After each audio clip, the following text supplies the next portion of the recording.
entre Sasuke et Itachi, entre Inuyasha et Sesshomaru. C'est le grand frère qui est à l'opposé du petit frère. Et tant que, en fait, Vash ne sera pas prêt, il y aura des victimes partout où son frère passera. Et... Salut les potos, on se retrouve aujourd'hui pour la revue de l'épisode 3 de Trigun Stampede. C'est parti. Il y a un mec, genre un Deidara de Wish, qui est en train de semer la pagaille avec ses bombes qui explosent au contact des gares après un certain laps de temps. Et donc là, tout le monde est en panique et tout. Et Vash quand même essaie tant bien que mal de les aider. Mais finalement, en fait, grâce à la bleuette, là, ils arrivent du coup à mettre un stratagème en mode: oh, je veux me suicider, je viens vers toi, je t'attrape. Ah, maintenant je vais pas mourir à cause de mes propres bombes, donc maintenant je désamorce la bombe tranquille. Bon, voilà, tout est bien qui finit bien. Et là, t'as le mec en fait il commence à courir et Vash le poursuit. Et en fait, le mec il arrive dans une pièce. Et là, il se fait genre tuer par le frère de Vash qui vient d'arriver. Oui, le frère de Vash qui s'annonce être l'antagoniste principal de cette série.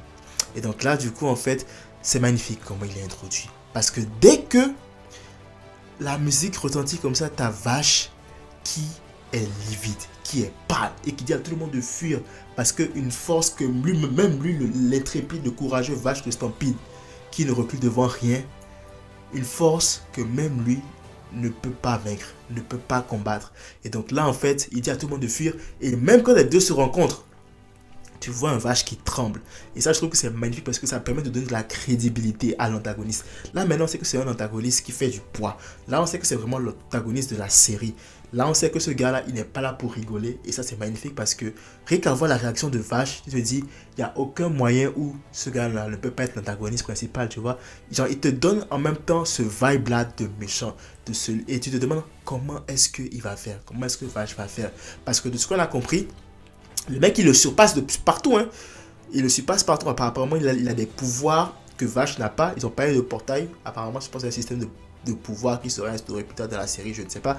Mais ils ont parlé de portail et apparemment, Vash n'arrive pas à maîtriser son portail encore. Alors que le frère, oui, il le maîtrise. Et en plus, comme tout antagoniste, il est sans pitié, ce mec. Il est sans pitié. C'est juste incroyable comment il a déchiré les gens par-ci par-là. Et un truc qui m'a chiffonné, moi, enfin, pas chiffonné, mais qui a retenu mon attention, c'est que il est à la recherche du réacteur. Même réacteur que les deux bolos là aussi voulaient dans le deuxième épisode. Genre le père et son fils là. Et donc là je me demande en fait c'est quoi l'importance des réacteurs dans cet animé là. Est-ce que les réacteurs ont une valeur? Est-ce que les réacteurs permettent d'avoir une certaine énergie? Est-ce qu'il y a une énergie qu'on peut extraire des réacteurs pour pouvoir faire quelque chose? Je ne sais pas. Mais en tout cas une chose est sûre, c'est que le frère de Vash en fait il avait que les yeux sur le réacteur et il a tout fait pour l'avoir. Je dis tout fait, il a créé un massacre, hein, il a saccagé les gens, il a détruit tout ce qu'il pouvait voir en fait. À un moment donné, il y a une scène où ta Vash qui essaie d'arrêter son frère alors que son frère est en train de monter. Et là, tu as les femmes là qui essaient de l'arrêter. C'est ça en fait. Où sont les mecs? Enfin, je dis pas que les femmes ne doivent pas être là, mais dans toute la scène, dans tout l'épisode, les seules personnes qui ont vraiment essayé de défendre à part le vieillard là, c'est les femmes. Mais où sont les hommes dans ce manga, dans cette ville-là? Il y avait des hommes dans cette ville. Pourquoi ils n'ont rien fait? Et ça, c'est un peu bizarre parce que je pense que le résultat n'aurait pas trop changé là, c'est clair.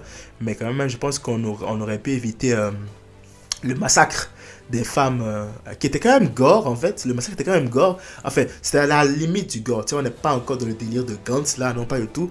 Genre, ils ont vraiment essayé de faire le gore, mais en restant genre à la limite du PG. Parce que oui, il y avait du sang partout, il y avait des déchiquetements, mais tu sais, tu voyais pas forcément l'action de déchiqueter. Tu voyais juste le membre qui sortait par-ci, par-là, tu vois.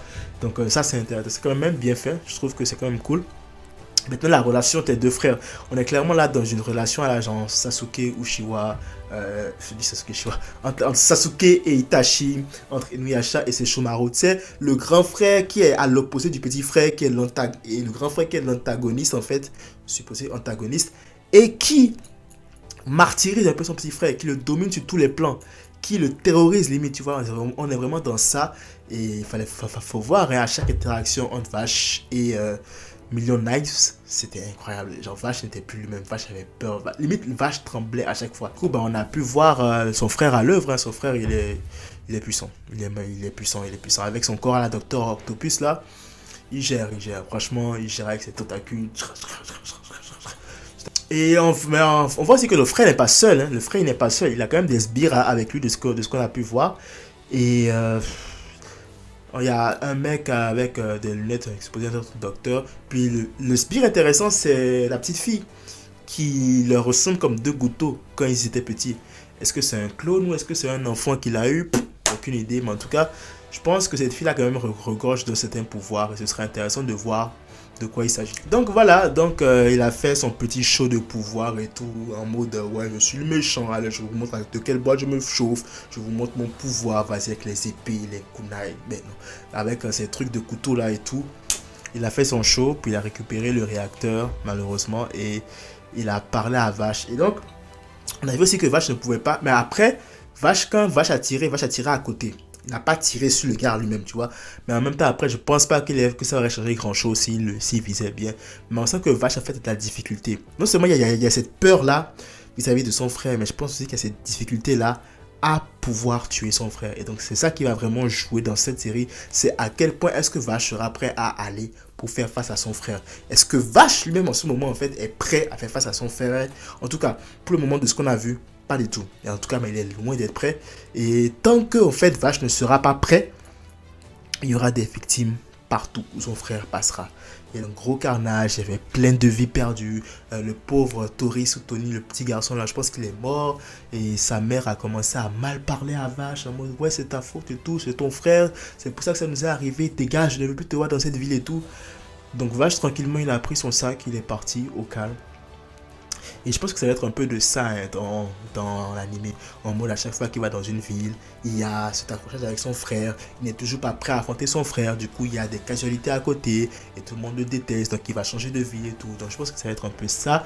Jusqu'à ce que Vache trouve la puissance, on ne sait où encore, pour pouvoir faire face à son frère, le buter et puis mettre fin à ses agissements, quoi.